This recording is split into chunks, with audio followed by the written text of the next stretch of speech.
First of all, let me just present, I guess, the story. The title that you're seeing is exactly what it is. I was in college, okay? It was my last year, and I wanted to just like talk to whoever kind of came like my way that I obviously was into. I think I met him in person. I forgot how, but I met him in person, and he seemed like a cool guy. To just describe his vibe, he was Arab, nice looking in the face, a little bit on the shorter side. I can't remember how I met him, but I think I bumped into him somehow outside, because I feel like even the way we met was a little weird. I don't know. Maybe put a little bit of music in here. He asked me for my number, but I guess we started texting. I lived in the college campus, and this is another reason why I was like very open to just like dating like whoever, because I felt pretty secure. So I decided to talk to him, and we text, and he finally decides to bring me out. He brought me to the movies. Standard movie date. After that date, I guess we kept texting. Like, his personality, the first time we were outside, he was nice. He was respectful. He was sweet. He was even a little bit shy, and he was just a nice guy. Time goes by, we talk. I'm really trying to remember everything that happened, because it was kind of like a blur. But we talk for a while, kind of get to know each other. We go out more on different dates. Sometimes when we're out together, I felt like he was a little different. His vibe was a little different.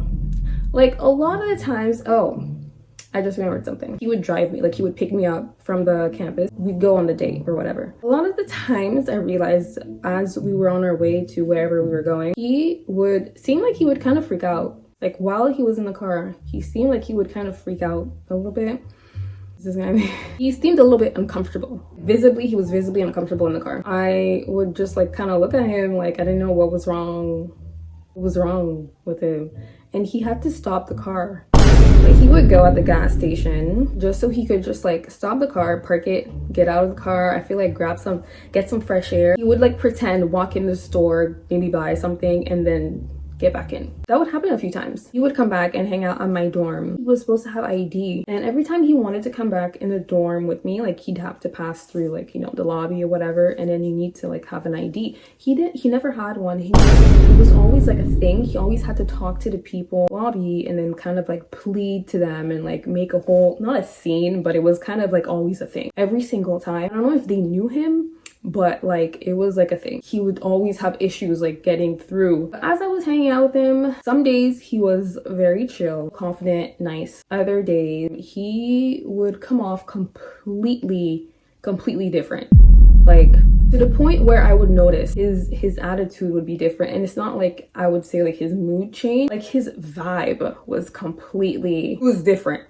Okay, like the first time he came off more like nice guy, shy, confident, sweet. Another time he comes off very macho, not arrogant, but maybe slightly cocky, like kind of like boss vibes, like very like some mafia guy, which was very different from the other time. Then I would hang out with him again, because now I'm like starting to kind of like pick up on different vibes. He would sometimes be very childish and very like sweet and very like a little bit immature in a childish kind of way that completely did a 180 from the whole boss mafia vibe that he was the day before. And then it's kind of like things like that kind of was starting to make me suspect, like, what's going on with this guy. And then I just started doing my little research. So I started doing some research. I'm like, does this guy have like different personalities? Like, what's going on? Like, when I thought that, I thought that was a joke. Like, I was just searching it for fun. And I started seeing the signs of when they're switching from one personality to another. Thank you for the follow. A lot of the signs was that thing he was doing in the car. They would start feeling a little bit uncomfortable. Like, they kind of just need a moment to themselves because they kind of feel like they're not like okay. That would happen a lot of times while he'd be driving in the car. He'd have to stop the car at the gas station every time that happened. The biggest thing I noticed, the thing that really solidified the fact that he had this thing, all of the people that have that, they have like a little book, okay? They hold a little book, like a little notebook, where they write things down so they don't forget. And I didn't mention this yet, but obviously as I was hanging out with him, I did notice a notebook in his car that was always there, and it was not even like in the back, but it was right beside him, like right beside the driver's seat. It was always there. It looked like a little mini diary, so I was intrigued. Before I knew what it was, I thought it was his little diary, so I'm like, oh my gosh, do you journal? He told me like, yeah, like he writes things sometimes, and like he told me that he wrote about the first day that we met, wrote my name, like a poem. Like he wrote something, but he was writing details about the first day that we met. Obviously, I thought that was so cute. But obviously, as I did my research, I kind of realized what that was. They have this so that they can remember what happened in their life when they switch to the other personality. One day they're Tom and they're switching into like Nathan. As they switch, Nathan needs to know what the hell happened with Tom. So Nathan's gonna look at the notebook so he could read and be like, okay, this is what happened, this is what, and then he keeps the storyline going. But obviously as Nathan, not as Tom. So basically that was what his little book was. When I discovered that, did the research, I wanted to get my hands on that book. I wanted to find a time where I was by myself in the car and I could get just open the notebook just to see what was inside. I was giving myself that mission to figure it out. Like, I want to see what's in the notebook. So I'm like, anytime I'm in the car, as soon as he stops the car and goes to the gas station, I'm gonna check. I think I skimmed through it really quick. And I did see my name in the day we met. I didn't see that much else. Either way, I was already I already knew the purpose of that journal. At this point, I'm talking to him because I am just curious to know what the hell is going on. Now, I'm just like, this is like an experiment. Like, oh my God. The amount of time that he spent with me, I already knew that I probably don't wanna be with you for real. Like, I don't think I could see this being like a real thing, but I kept it going just because I was so intrigued.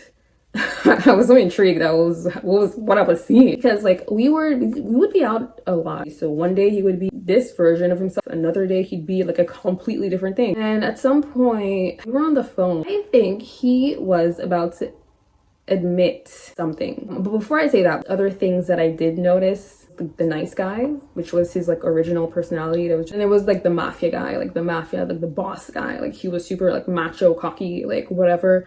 He was like always like flicking his lighter, which is not something that the original guy was doing. The hey panda, something that stood out to me a lot. One time he came to my dorm and he started jumping on my bed like a little kid. Hey, like yay. I was surprised but not shocked. They have like archetypes of people that are always relevant in this disorder. Okay, so most of the people that deal with that issue, they have like their main personality, the macho guy that I was talking about, like the boss. I think they have someone that's kind of like artsy. Also have the kid archetype. It's like their subconscious, 5-6 years old, and I think they have like 3 more, but I don't remember. When I saw him jumping on my bed, I'm like, oh, it's the kid. The kid is here. At that point, I already knew he had something going on. Even if I was wrong, there was definitely something going on with him. Something. So back to what I was saying. One day we were on the phone. I feel like he was about to tell me something. He said, what would you say if I told you I was crazy? I was just like, I wouldn't want to talk to you again. What do you mean crazy? I was just like fake freaking out just for fun, because I thought that was kind of like a funny question, like whatever. I didn't think he was being serious. I feel like I obviously should have been like, I wouldn't do anything. He didn't say anything after that. Like he didn't continue that thought. I was kind of like sad, because like I feel like he was about to tell me something. Like he was about to tell me what the hell was going on with him. Like he was literally about to say it. We probably hung out a little bit more, and eventually I kind of just ended things off with him. My job was done. Like as a whole, like he was always nice to me, but I seen how he could be a little bit off when it came to other people. Like the memory is coming back to me as I am saying it. I think it was his like macho personality. He was very like outspoken, would just say whatever's on his mind. And I had a roommate at the time, and I think he didn't really like her. So while we were in my room, he would just like start talking shit. He would just like talk like loud enough for her to hear. His regular self would not have done that. Like he would like go off, racist, like he would just say whatever. I'm just like, oh, she's like right there. It was just like little things like that. Like they're like small things, but they stand out a lot. Personality is just like 180 completely, from one day to the next day to the next day. It's just different every single time. Like there's no coherence. I don't know. So that was pretty much my story. He applied a lot of pressure, okay, at the end when it came to like me kind of like letting him go, like for months. But it is what it is. It's kind of funny though, because after I did stop talking to him, me and my friends, and we went out. We went out to the club, and we went out to like a strip club, and he was there, right? I bumped into him. I don't know how that happened, but the place that we were, I guess the city that I was in was pretty small, and I literally bumped into him. I was so embarrassed. I'm like, oh my gosh, I don't usually bump into people that I don't speak to anymore. Usually when I stop speaking to you, like you disappear. So it's just like,